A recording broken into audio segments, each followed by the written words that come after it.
Hello everybody and welcome to Friday YouTube. I have always posted on a Monday, but if you're sort of one of my regulars, welcome back. You will notice that I have started posting on a Friday instead. It suits my schedule better and I suspect it suits yours as well. And you have some arty things to think about over the weekend. That was kind of the thinking behind it. Hello everybody and welcome. If you're new here, welcome. If you are one of my regulars, as I said, very welcome. My name is Debbie and I'm a mixed media artist, and this is a bit of a strange one. It's kind of a mini textbook tour. Textbook. I love the way I always say textbook. I've studied a lot. Everything's a textbook. It is a sketchbook tour. Trust me, I am not going to take you through my biochemistry books. Never fear. This is a sketchbook tour, but it's a mini one, and it came off the back of a question that I got about what my average week looks like. We all know that sometimes Instagram and YouTube and Facebook and all these other places can show life in its best light. However, I wanted to show you what my creative week looks like, and I sort of outlined that in the little introductory photo pack there, which I'm hoping you enjoyed. Those are the things that I do absolutely every week. I live in a farmhouse in North Germany and it's absolutely stunning, beautiful village, and I love cooking, I love gardening. I write full-time. That's my day job, and I write sewing patterns for magazines, bag patterns and things like that. But part of my day job also, I'm very happy to say, is art, and in particular teaching art, which I also love. And I do that through my Patreon, and the links are below in the description box if you're interested. So if you like what you see in this little sketchbook tour, then please do consider joining us over there. You would be most welcome. Okay, so that's sort of what I do in the week, but I'd like to focus on art since most of us are here for that sort of thing. I just thought you might like to see a little peek there behind the scenes about what I do. I paint quite quickly, and I love mixed media art because it allows me to do that. But what I do with my day is because I'm working as well and being a wife and, doing those sorts of things, I do what I call art snacks. So sometimes I'll say to myself that I've done an absolutely brilliant job finishing off XYZ writing assignment, go and take 15 minutes and just do something in the sketchbook. Doesn't matter what it is. And because I tend to do completed pictures in my sketchbook, it kind of works well for me in that setting, because I'll go and just work on something. Like I might finish a little bit of a house or something. Before we get started on these, just see, I've got new sketchbooks here. This one here took a couple of days to finish. I've managed to get pink pencil all over it. That's clever. Because I'll come in and I'll do an art snack. So if I've got 15 minutes, I might do a pitch at the buildings, a couple of buildings, or add something to the trees or to the foreground. This one was the same. It took bits and pieces during the day, and then what I do is in the evening I will allow myself an hour, half an hour, depending on how much time I've got, before I go down and sit. And my husband and I, we have our family viewing, is what we used to call it when our son was home. It's probably not that anymore, couples viewing now, but that sounds wrong as well. We watch television or we watch Netflix, and I might do some things on Instagram, and we'll sit there and sometimes just enjoy companionable silence. If it's autumn or winter, we'll have our fire going, which is lovely, and it's just a nice way to wind down our day. But a lot of people ask me what my art week looks like, so let's focus on that. And what my art week looks like is I've gone from the 11th of August to about the 18th here, so that's kind of a week, isn't it? And I've put little markers in so that I can actually find them myself. These are my Hahnemühle Nostalgia sketchbooks, which are rapidly becoming one of my favourites. Actually, I'm not going to lie, they're really nice.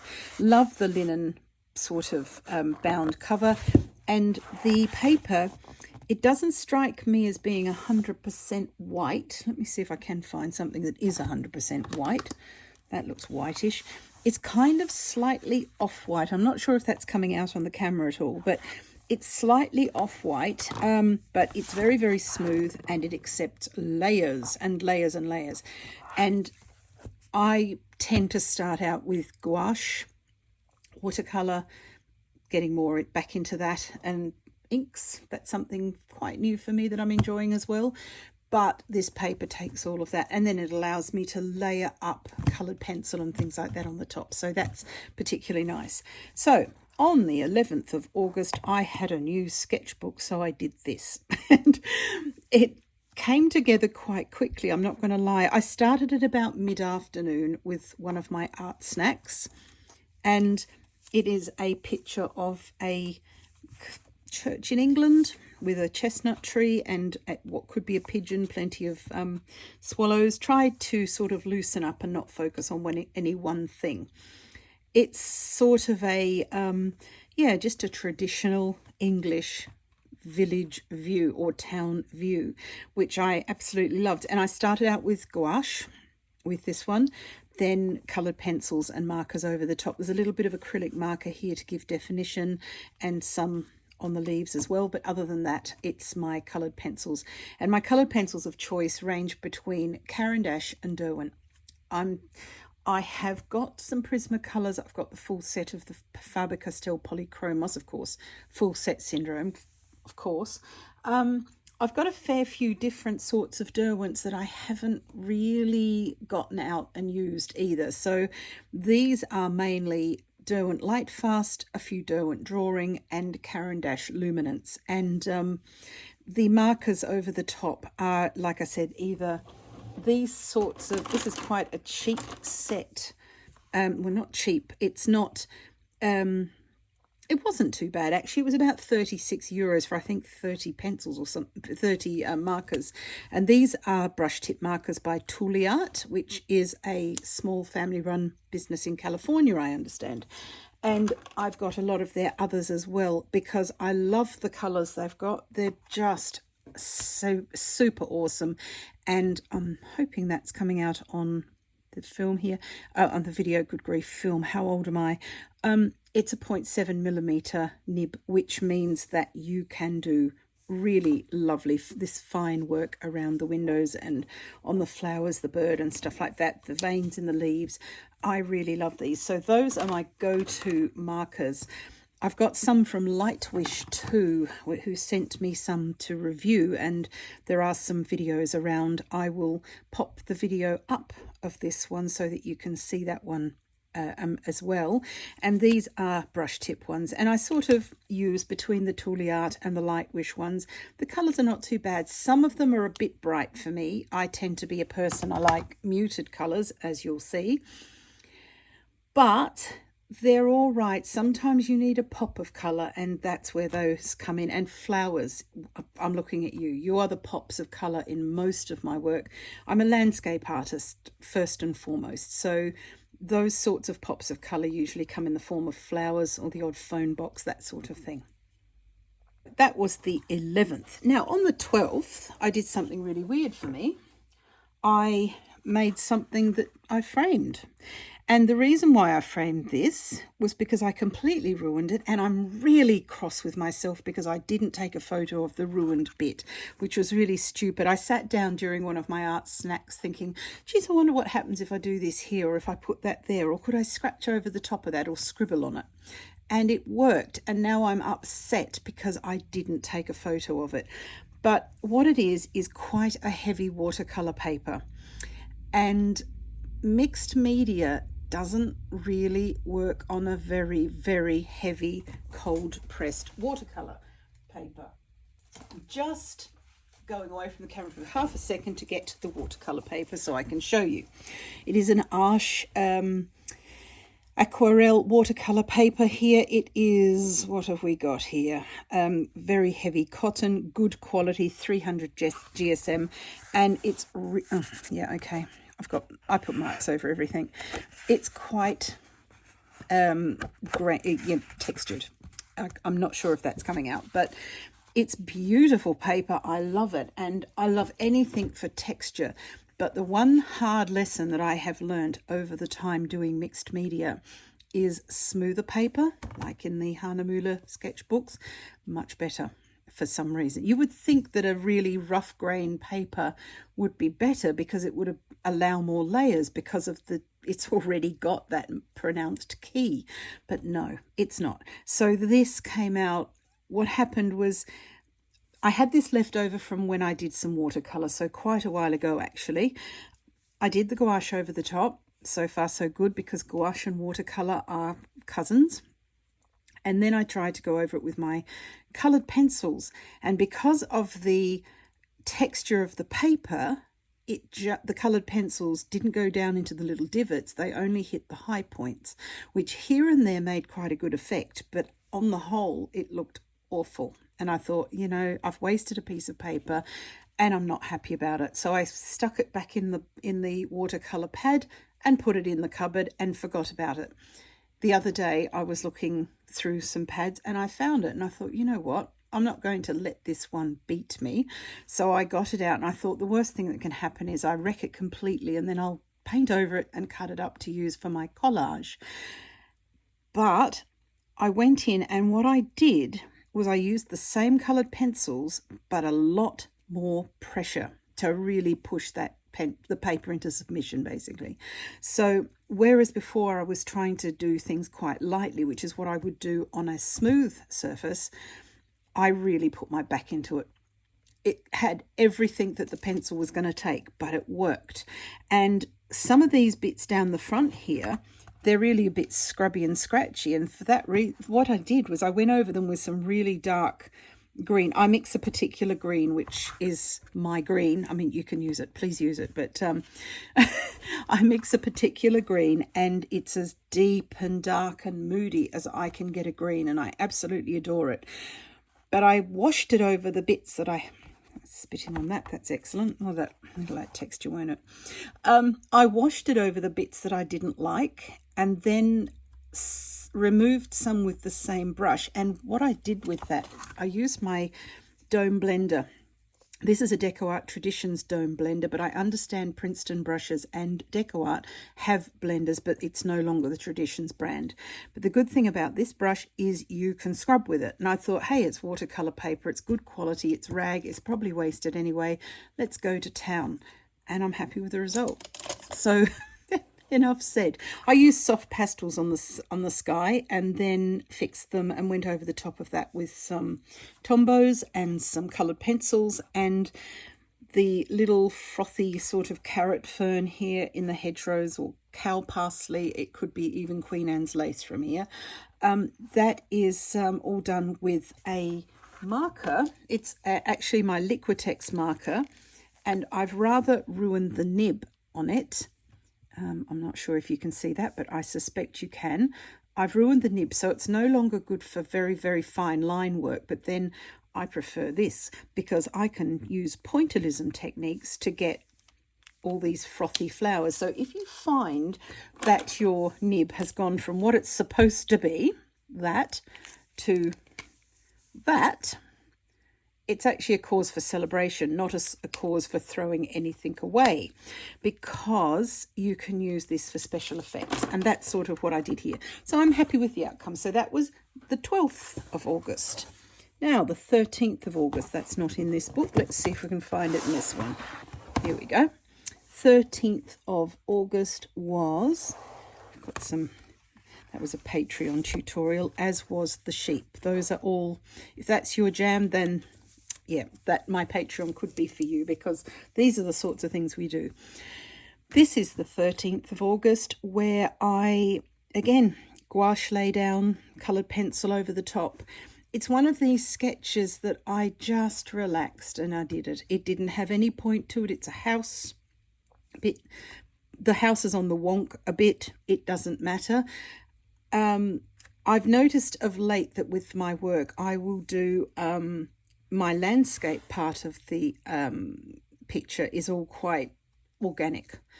And of course, there are no straight lines in nature, so that's as it should be. But the house, I tend to make that more straight and angular and as it should be. And I really quite like the contrast that has emerged between the severe lines of a man-made structure and all of the organic, natural, flowing, windy sort of feels of the rest of the picture.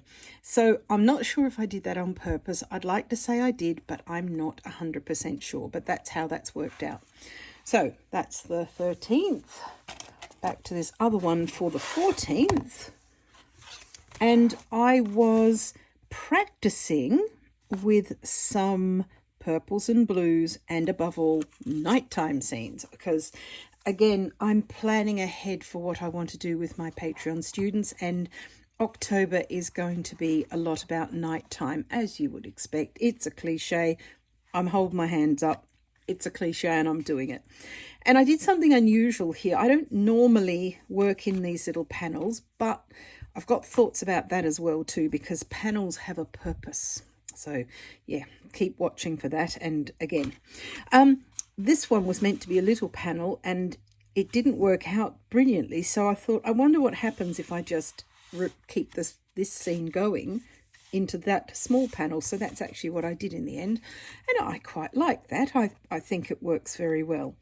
So with this, I've used, instead of gouache to lay down, I've used some watercolors, especially the Japanese watercolors. And if you're not familiar with those, let me see if I can, these are the Gansai Tambi ones. I've made this palette myself, but Kuretake Gansai Tambi, love them. And they're really quite nice for this sort of loose work. I think there is a little bit of gouache in there. I can see a bit, but mostly it is watercolor because I'm trying to exercise more watercolor. I love them. I've collected a lot of them, but I'm going back to the same thing again and again. So that's not very sensible. So I thought, well, I'd like to see what else I can do. So this has got some Inktense pencil in it as well. But I also painted these over pre-prepared panels, which was something a bit different that I'm going to teach to, by painting the whole thing first in a nighttime colour. This looks like Daniel Smith Moonglow, and but it could also be Schminke Galaxy Purple from their super granulating range. One of those. I shall work out what it is I'm actually doing, and I will get back to you on that one. So that is the 14th. The 15th was this one. I had fallen off the wagon and ended up with some art supplies, and one of my art supplies that I got that was new to me were some inks, and this one is a Raw and Klingner antique ink. It is lovely to use. I really like it. I'm still practicing with it. I also put a swipe of colour with one of the other things in my parcel, which I'm just grabbing out now. It's a Liquitex acrylic ink, this one. So I just did a swipe across these pages. You can sort of see the blue coming down there and a little bit here on the house as well, just random. And let that dry and then do everything over the top as if it wasn't there, just to see where it falls. So the 15th and the 16th of August were these two. One with more ink. This one's got a little bit of ink, but the rest is more gouache. And I didn't have much time for this one, so it's a bit quicker, but I don't think it's lost anything for being quicker, actually. It seems, I don't know, I don't necessarily get better results from sitting for ages, you know, messing around with every detail. Like some of these things here, you draw every brick. Others, you draw some little houses. Most people would look at this and say, oh, look, houses. They know what they are. And that's worked okay as well. Because I know there's a lot of people talking in the art world about wanting to loosen this up and loosen that up. Like I said, I've given up on that. It's one of these fashionable ideas. Fashionable ideas come through the art world like they do every other world, and everybody's talking about it. Use this product, or do this with your practice, or don't use that sketchbook anymore. Use this one instead. These trends come and go, and I think you've got to trust yourself to a certain extent. There's a podcast in that too, so I reckon I will put that together at some point. And if you like something, you like it. You don't have to do what the herd says. And like I said, and it's fine if you do, you can do what they say too. I tend to try some things that are recommended. It's a little bit like that recipe that went viral about a while ago now, where, piece of feta cheese block and some tomatoes into the oven, bake it, mix it with some pasta. I tried it. It works. It's nice, and it's really good if there's a gap where you might not have very much time to do cooking for your family, but you don't want to eat out or don't want to eat rubbish. It's a quick fix, and it really works well. So I do tend to try trends just to see, most of them, if they're not actually stupid. I do try them. I missed out on the ice bucket trend, you'll be happy to know. And the cinnamon eating one, that's another stupid one. But, telling people to loosen up their work and showing them how to do it, that's not a stupid trend. It could be worthwhile, and it might work for you. So that's what I've sort of done here, is I've just allowed this to happen. It was very scratchy. That sky took 3 seconds, literally. And I got more done by leaving it alone. So I put all the colour down for this, and a little swipe at the back here, left a bit of a gap here. Then left the sky alone completely. Actually, no, I didn't. I'm telling a lie. I put some Derwent white, Chinese white. Where's my pencil? This one. Love this one. Over the sky, just to lighten it up towards the horizon. And a bit of coloured pencil over the other bits. Couple of blocks here, but leave it textured and smudgy. And I actually really quite like this. I don't know whether I like it because it's so different to what I normally do, or whether I like it because I like it and this could be a future direction. One thing that was frustrating is the trees are not the way I would have liked them here, because they would not accept another layer of paint. So I might come back at some point. I'll fiddle with it, trust me, and put some acrylic over that or something and see what I can do. Or I might just leave it alone and say that was the 16th of August. 16th of August 2024 is gone. Right, that's the 17th. So right, yes, counting skills are well up to par here, I can see. This was a 17th. It was a rainy Saturday, I believe. Don't quote me there, because it may not have been at all. I know it was raining, and I had a really nice photo that I wanted to paint from. And I couldn't go out in the garden. That's the relevance of the rain. So I wanted to, I've got a lot of my pictures where I've got foreground interest, some more than others. A little bit there, nothing there, of course. This is the one I did last night. I'm practicing with my autumn palette because I'm putting together some really nice colours for autumn. So I like to do a foreground interest to give, it anchors the viewer into the scene by making you feel as though you're just standing here looking. And then I thought, well, most of my foregrounds aren't with huge amounts of detail. I would like to add in some flowers and just a little bit of kitsch, to be fair.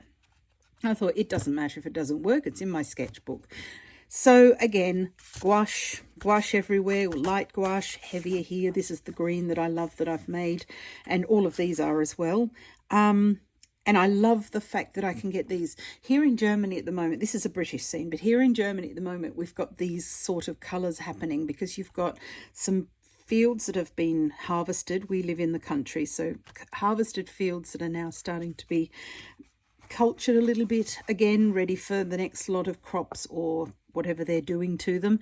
Then you've got these beautiful dark oak trees everywhere. We have a lot of oak trees. In fact, in our village, sometimes you can't see the sky. So we've got all these green trees, and then you've got these blonde straw coloured fields, and then back to green hedgerows and little areas, excuse me, with just things in them, and they're full of life. So that's what I wanted here, but I wanted to put some more houses, and I thought I'd love, our houses here tend to be red brick, like this one here. This is a scene from our village. This, I thought, no, white, something that's a bit bright and stands out.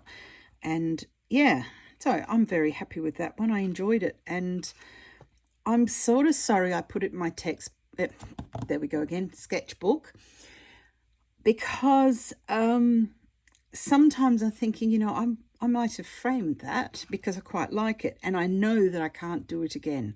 I can't copy even my own work. So yeah, I'd be a really lousy art forger, I'm afraid. That's not a career choice I've decided, because I can't copy other people's work. You would know. The 18th of August was this picture off the back of this other one that had so much detail in the foreground. I thought, well, put some sort of backdrop up. It doesn't have to have a sky. And then some houses and tree texture so that people get the idea that there are trees in there. Bit of water. This may or may not be a village in Cornwall. I think I've probably picked that up somewhere and put it down, because I'll quite often make a Franken-sketch from 2 or 3 different places. So this looks very much like Port Isaac in Cornwall, but this isn't. This is just something that I've put in. This is from my own imagination. This is something I saw in another photo, and I'll put it all together like that. The houses aren't completely correct either. It's just got it's an essence of Port Isaac.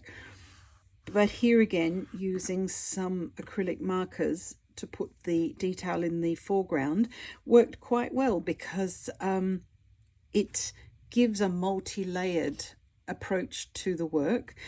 Also, and you know, in the spirit of full disclosure, I had a sort of a cliffy bit here and I just didn't like it. And I thought, well, this doesn't have to be anywhere in particular. It's simply a landscape with some houses and water in it. And I can put some of these sea things over the edge. The only thing you have to do here is to make sure your picture is believable. It doesn't have to be realistic. So you wouldn't put rose bushes here. I mean, you can, because some people do get them to grow near the sea, but by and large they don't. They're not prolific near the sea, to my understanding. At least that's what it was growing up in Australia. But there are other things that do grow by the sea, and I have a little, not within reach naturally, a little wildflower book of British wildflowers. So I can go through there and I can say, well, that's pretty. Oh no, it grows inland. That's pretty. That grows by the sea. I'll put some of that in. And that's sort of how I'll build a sketch, is by using things from everywhere to put together to make a Franken-sketch. So this is one of those. So that was the 18th. That was the 21st of August. So I've obviously done something in enough. This is why I've always got 30 sketchbooks on the go. I sent my muse to Greece for the weekend for a holiday. Gosh, Air Force plane just went over. Not sure if you can hear that.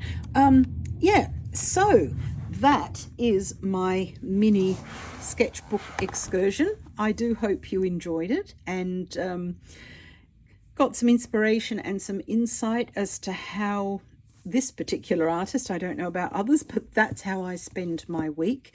And like I said, I get areas of time in the day where I can sit down and I can work on a painting, and it's great downtime. Other times, if I'm really flat strapped, I have art snacks, and I reward myself during the day with a few minutes in my sketchbook, and it's incredibly reviving, can I say. I just feel totally revived by it, and I can recommend it, highly recommend it.